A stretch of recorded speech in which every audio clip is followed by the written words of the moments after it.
Muling nabalot ng tensyon ng Senado ngayong araw matapos ang nangyaring kudeta kahapon.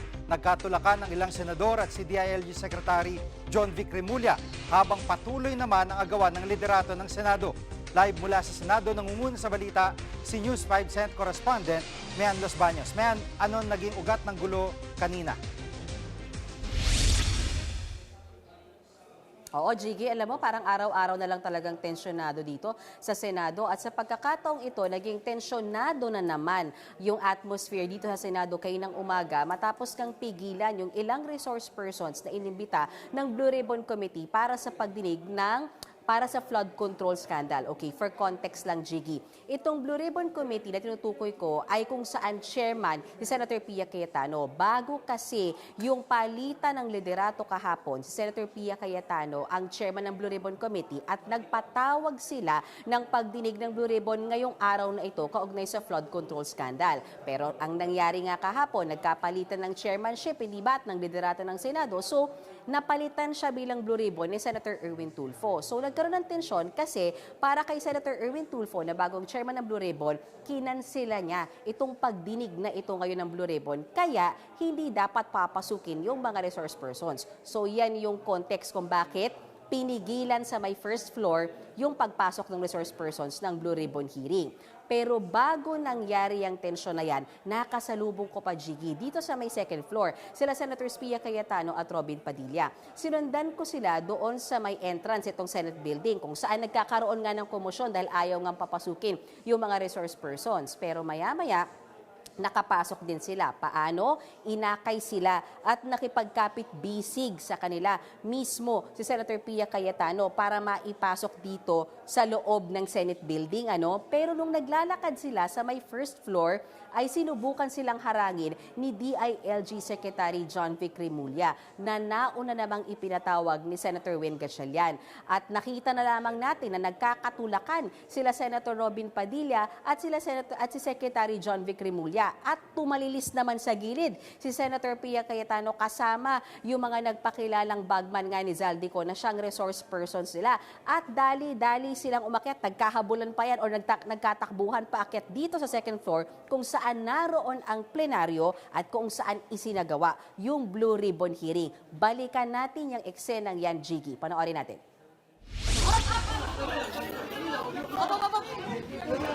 Oh my God!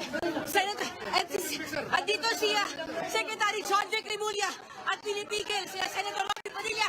Oh my God! Takbuhan sila Senator Pia Cayetano kasama yung labing walong marines, kasama ko si Senator Robin Padilla. Sinasarahan kami ng pinto! Aray, aray!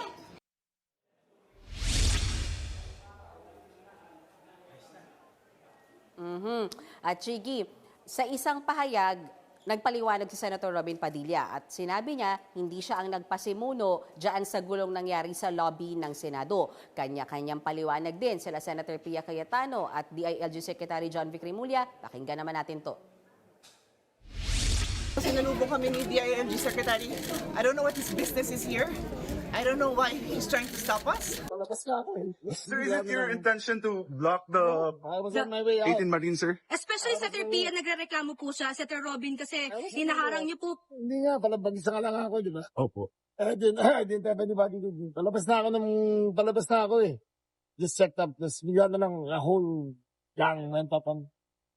I didn't have any security with me, nothing. So it was I was trying to block, I could not have blocked them alone.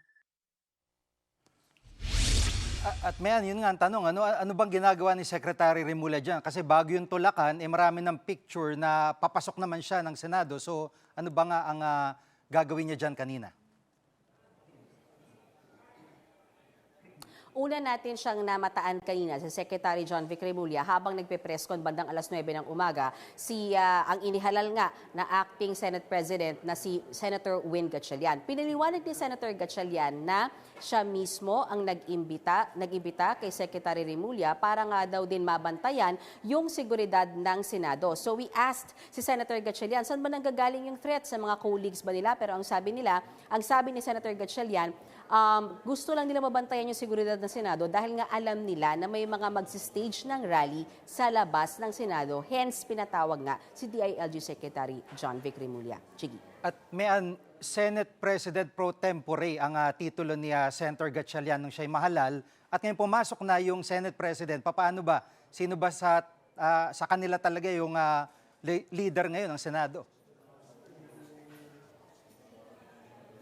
Alam mo, Jiggy, you can just imagine yung confusion para sa mga empleyado ng Senado. Talagang litong-lito talaga na siguro kung sino ba ang susundin nila. Imaginein mo naman, Jiggy, kagabi, 2 memo magkaiba. Naglabas ng memo si Senator Alan Cayetano na sinasabi niya, tuloy ang Blue Ribbon hearing, pumasok yung mga opisina at empleyado na may kinalaman dyan sa hearing na yan at mag-assist at makipag-cooperate. So yan yung unang memo. Pangalawang memo lumabas, galing naman kay Senator Gatchalian as acting Senate President. Ang utos naman ni Senator Win Gatchalian ay work from home yung mga empleyado ng Senado. So ano ba talagang susundin mo dyan, Jiggy, di ba? Pero kanina sa press conference, nanindigan nga itong si Senator Win Gatchalian na siya talaga yung acting Senate President at kumbaga leader ng Senado habang bakante nga raw muna yung posisyon ng Senate President. Ano? So kung babalikan lamang natin, ang sinasabi nga, babalikan lang kasi natin yung nangyari kahapon nga, Jiggy, di ba? Matapos sorpresang magpakita ni Senator Chis Escudero doon sa plenaryo kahapon, nakabuo ng 12 itong bloke or itong kampo nila Senator Win Gatchalian. Hence, natuloy yung pagpapalit ng liderato dahil ang sinasabi nila at kiniklaim nga nila with legal basis daw, may quorum na sila kahapon. Kaya, ang ginawa nila ay inelect si Senator Win Gatchalian as acting Senate President, binakante lahat ng chairman ng komite. So yan yung nangyari kahapon as context lang ulit kung bakit nga ba 2 yung parang tumatayong leader ng Senado sa mga oras na ito, Jiggy. Ang grupong yan, ay wala ng tiwala sa isa't isa. Obviously, papaano kaya? Ano ba nakikita nila? Paano mariresolba itong awayan dyan sa loob ng Senado? Jiggy, kanina sa press conference, sa Senator Win Gatchalian, talagang ang sinabi niya ay he's willing to reach out sa lahat ng kampo, particular sa kampo ni Senator Alan Peter Cayetano. Nanawagan si Senator Gatchalian ng pagkakaisa at back to work na raw sana sila dahil functioning Senate na sila. Kung maaalala mo, Jiggy, bago yung nangyaring sesyon kahapon, yung Monday, Tuesday, hindi sila nagkaroon ng sesyon dahil yung minority bloc ang present at hindi nga dumarating itong sila Senator Alan Cayetano, gayon din ang ibang mayorya. Balikan ko lang ulit na dahil nga sa pagpapalit ng liderato kahapon at pagbakante sa mga committee chairmanships, nanindigan si Senator Win Gatchalian na bakante hanggang sa ngayon yung posisyon ng Senate President. At siya ang tumatayong acting Senate President matapos siyang ihalal ng kanyang mga kasamahan dito sa Senado na para kay Senator Gatchalian ay may mandato para pumirma ng mga dokumento, para magbigay ng utos sa mga empleyado. Basically, parang Senate President na rin, pero yung kanyang pangalan ng Acting Senate President dahil nga wala pang 13 itong kanilang kampo para maihalal siya bilang totoo na leader ng Senado o Pangulo ng Senado. Narito ang bahagi ng pahayag ni Acting Senate President Win Gatchalian. Very clear kung may mga ganitong situation, dapat tumatakbo pa rin yung Senate. No? So that's why they appointed an acting Senate President. No? So in the absence of a Senate President, I can perform the duties para hindi nahihinto yung administrative issues dito sa Senado. May pahayag na ba, Senator Alan Peter Cayetano?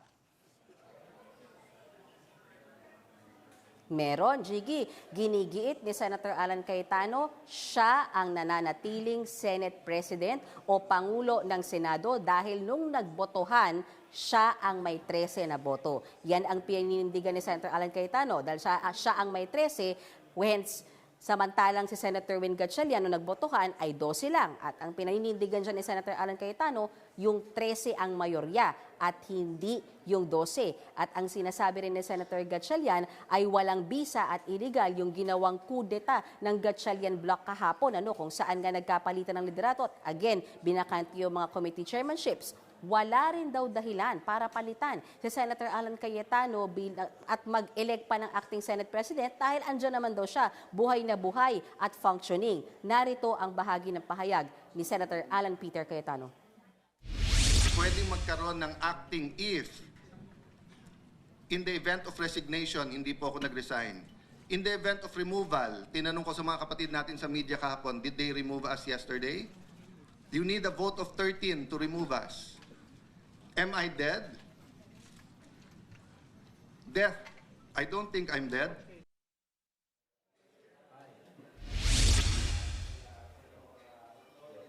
Samantala, Jiggy, may mensahe rin si Senator Cayetano kay Senator Cheese Escudero na sorpresa ngang lumitaw kahapon sa plenaryo. No? Si Senator Cheese Escudero ay mula sa bloke o sa kampo o sa grupo ni Senator Alan Cayetano na kahapon ay sorpresang dumating sa plenaryo para magbigay ng ika-12 o 12 na senador sa kampo naman nila Gatchalian. If we have the soundbite, pwede nating i-play. Jiggy. I will be praying for him. I love him as a brother. Alam ko yung pinagdaanan ni Hart. Alam kong ama siya na yung nagtatanong yung anak niya anong nangyayari.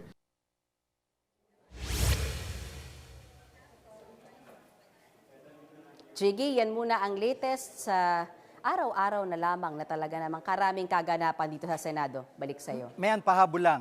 Dalawa lang to. Yung blue ribbon kanina ay humarap yung Marines, yung sinasabi mga nagde-deliver ng mga maleta. Sinasabi nila, marami silang pinangalanan kanina at sinasabi nila, marami din silang mga pictures na hawak. Ano nangyari dito? Anong, kumbaga, magiging sitwasyon sa sunod na hearing?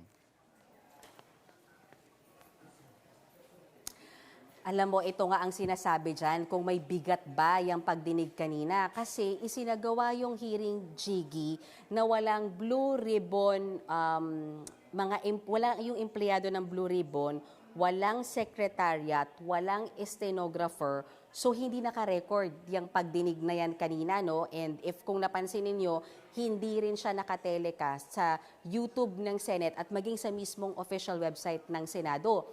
Anyway, tinuloy pa rin yung mga pagdinig na yan at tama ka, nagpangalan sila no, ng mga opisyal ng gobyerno. Meron pa ngang 2 senador. Sabihin na natin, pinangalanan nila sila Senator Tito Soto at Senator Erwin Tulfo na kabilang daw sa mga nadeliveran ng pera pero hindi naman maliwanag kung galing ba sa flood control scandal. At sabihin ko na rin na itinanggi na nila Senator Tito Soto at Senator Erwin Tulfo yung alegasyon na yan dahil nga daw wala naman daw kabase-basihan yung mga alegasyon na yan. Pero ito pa rin yung dagdag ko. So nagkaroon ng hearing ngayon, ano? And then tomorrow, walang office ng Senado. And then sa Monday, magtatawag ulit ng Blue Ribbon hearing under the chairmanship naman ni Senator Erwin Tulfo on the same topic, which is about flood control scandal. At pinag-aaralan daw kung muling iimbitahan itong 18 bagman, nagpakilalang bagman ni Zaldico. Dahil nakausap ko rin si Senator Erwin Tulfo kanina na siyang tumatayong chairman ngayon ng Blue Ribbon Committee na sinasabi niya, hindi niya alam kung may bigat pa ba yung sinasabi nitong mga nagpakilalang bagman dahil mukha naman daw nagpo-forum shopping na lamang sila. So mukhang nakamonitor din si Senator Erwin Cayetano sa pagdinig ng Blue Ribbon under the chairmanship naman ni Senator Pia Cayetano, Jiggy. At panghuli na lang, may kanina munti ka na maipit. Rinig na rinig yung sa live mo ng News 5, yung talagang naiipit ka na doon. Kumusta naman kung magkaroon ulit ng tension bukas o sa ibang mga araw dyan? Alam mo, Jiggy, parang araw-araw na siya talaga dito sa Senado. Parang nagiging norm yung pagiging tensyonado talaga ng Senado. Simula mo doon sa panahon na nagkaroon ng barilan, araw-araw na akala mo may kudeta dahil naging napaka-unstable nga. Simula din doon sa yung openly sinasabi ng minority bloc na gusto nilang palitan yung liderato, and then itong mga nakaraang araw na walang sesyon, and then nung nag-walk out yung minority bloc, and then yung hindi naman nagpakita yung majority bloc sa sesyon, hanggang sa nangyari nga ito. So siguro, Jiggy, parang nasasanay tayo at hindi naman sa nag-expect pero nagre-ready tayo sa Lunes kung ano nga bang pwedeng mangyari sa pagdinig na yan ng Blue Ribbon Committee dahil ang sinasabi ni Senator Erwin Tulfo ay imbitado ang lahat, pati daw yung mga tinatawag nilang minority bloc o ito namang grupo ni Senator Alan Peter Cayetano. Jiggy. Maraming salamat, Mian Los Baños, live mula sa Senado. Mga kapatid, Jiggy Manikad po. Pagdating sa mahalagang balita sa loob at labas ng bansa, dapat una sa lahat, mag-follow at mag-subscribe na sa social media pages ng News 5.